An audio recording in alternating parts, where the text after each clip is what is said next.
Langit malam Jakarta terasa menekan, gelap tanpa bintang, seperti menyimpan firasat buruk. Leonardo Aditya melangkah keluar dari mobil sport hitamnya dengan raut wajah dingin yang sudah menjadi ciri khasnya. Tempat parkir basement gedung pertemuan itu sepi, hanya diterangi oleh lampu neon yang berkedip-kedip. Pertemuan bisnis malam ini seharusnya hanya formalitas, tapi nalurinya mengatakan ada sesuatu yang tidak beres. "Pak, ini file yang Anda minta." Dion, tangan kanannya yang selalu setia, menyerahkan map coklat dengan pandangan penuh keyakinan. Leonardo hanya mengangguk kecil dan melangkah menuju lift.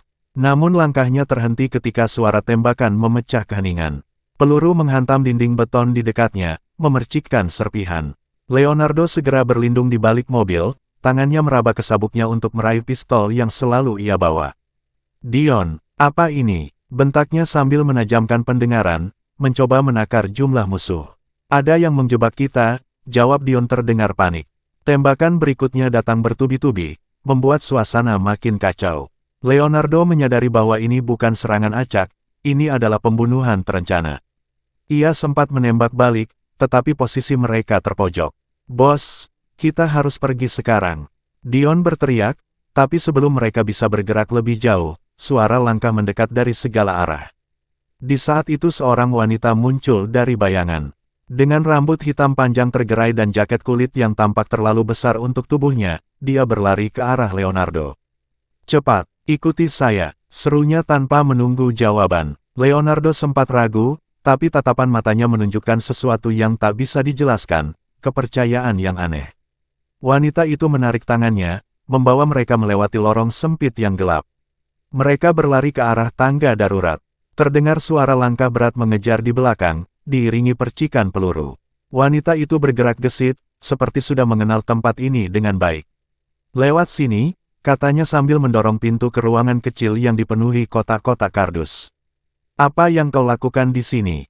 tanya Leonardo, suaranya tajam meski napasnya terengah. "Aku menyelamatkanmu, tidak bisakah kau bersyukur dulu?" jawab wanita itu sambil melirik pintu, memastikan mereka tidak diikuti. Leonardo memperhatikan wanita itu lebih teliti. Wajahnya pucat karena ketegangan, tapi sorot matanya menunjukkan keberanian yang tak biasa. "Siapa dia? Kenapa dia berada di sini di tengah kekacauan ini?" "Dengar," kata wanita itu pelan, "orang-orang yang mengejarmu bukan main-main. Kalau kau ingin selamat, kau harus percaya padaku." Dion yang berdiri di belakang Leonardo langsung menyela. "Bos, jangan dengarkan dia. Bisa jadi dia bagian dari mereka." Leonardo menimbang-nimbang situasinya. "Kalau dia bagian dari mereka, dia tidak akan membantuku keluar," katanya dingin. Wanita itu tersenyum tipis, seolah mengakui kecerdasan Leonardo. "Namaku Naila, kalau kau ingin hidup, ikut aku sekarang." Sebelum Leonardo sempat membalas, pintu ruangan itu dihantam keras dari luar. Waktu mereka hampir habis. Tanpa banyak bicara lagi, Naila membuka pintu belakang ruangan itu, mengarahkan mereka ke tangga menuju lantai atas.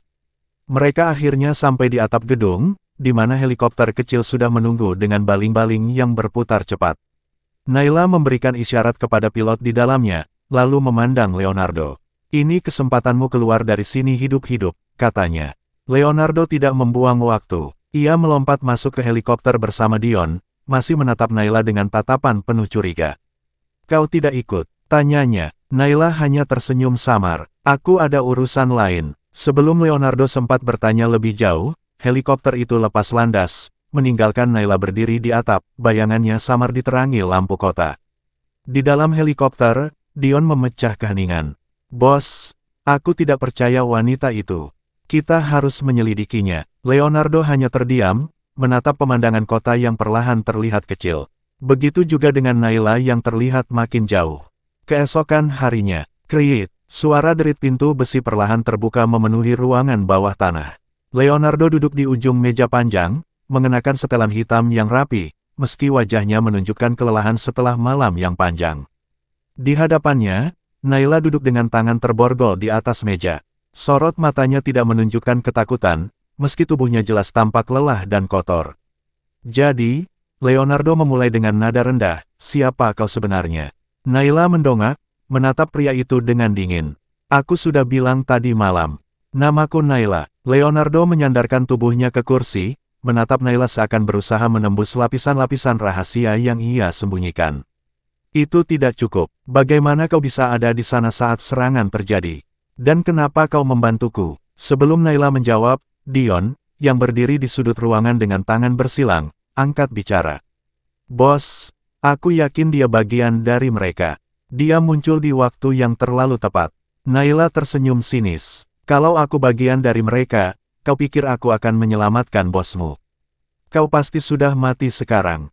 Dion mendekat dengan wajah geram, tapi Leonardo mengangkat tangan, menghentikannya. Cukup, katanya tegas sebelum kembali memusatkan perhatian pada Naila. Kita tidak punya waktu untuk permainan. Beri aku alasan untuk tidak menghabisimu di tempat ini.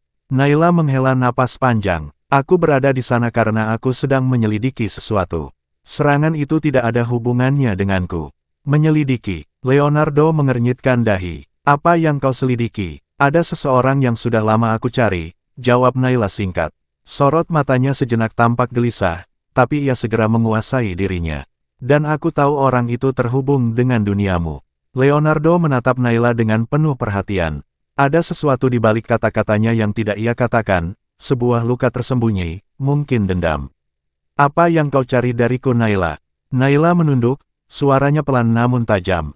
Aku hanya ingin tahu satu hal. Apakah nama keluarga Aditya pernah terlibat dalam pembantaian di Surabaya 3 tahun lalu? Ruangan itu hening. Bahkan Dion tampak terkejut dengan pertanyaan itu. Leonardo tetap diam, namun matanya menyipit, menandakan bahwa ia mengenali insiden yang disebut Naila. Apa kau menganggap aku bertanggung jawab atas tragedi itu?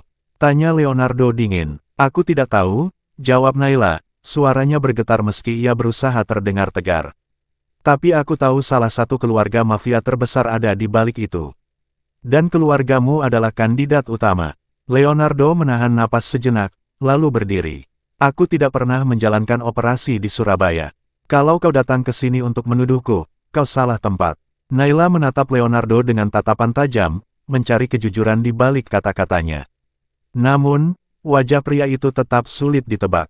Kenapa kau menyelamatkanku tadi malam kalau kau mencurigaiku? Tanya Leonardo, mendekatkan dirinya ke Naila. Naila terdiam, sebelum akhirnya menjawab. Karena aku butuh kau tetap hidup. Kau adalah kunci untuk menemukan kebenaran. Leonardo tersenyum kecil, tapi senyum itu lebih seperti peringatan. Hati-hati Naila, dunia ini bukan tempat untuk seseorang yang mencari keadilan. Naila menegakkan tubuhnya, tatapannya penuh keberanian. Aku tidak mencari keadilan, Leonardo. Aku mencari jawaban. Dan kalau kau memang tidak bersalah, kau tidak perlu takut padaku. Leonardo menatapnya dalam diam, kemudian mengangguk kepada Dion. Lepaskan dia, bos. Dion memprotes, tapi Leonardo hanya meliriknya tajam. Aku tahu apa yang aku lakukan. Dion menghela napas berat, lalu melepaskan borgol di tangan Naila dengan enggan. Sekarang kau bebas, kata Leonardo kembali duduk. Tapi aku akan memastikan kau tidak pergi terlalu jauh. Sampai aku tahu apa yang sebenarnya kau inginkan, kau berada di bawah pengawasanku. Naila tersenyum tipis, menyadari bahwa ia telah berhasil membuat Leonardo mempercayainya, setidaknya untuk sementara waktu. Kita lihat siapa yang sebenarnya akan mengawasi siapa, gumamnya pelan. Di luar ruangan, Leonardo menatap Dion. Awasi dia, aku ingin tahu setiap langkah yang dia ambil. Dion mengangguk, kau yakin ini langkah yang bijak bos? Leonardo hanya tersenyum samar. Wanita itu menarik, dan aku tidak percaya pada kebetulan.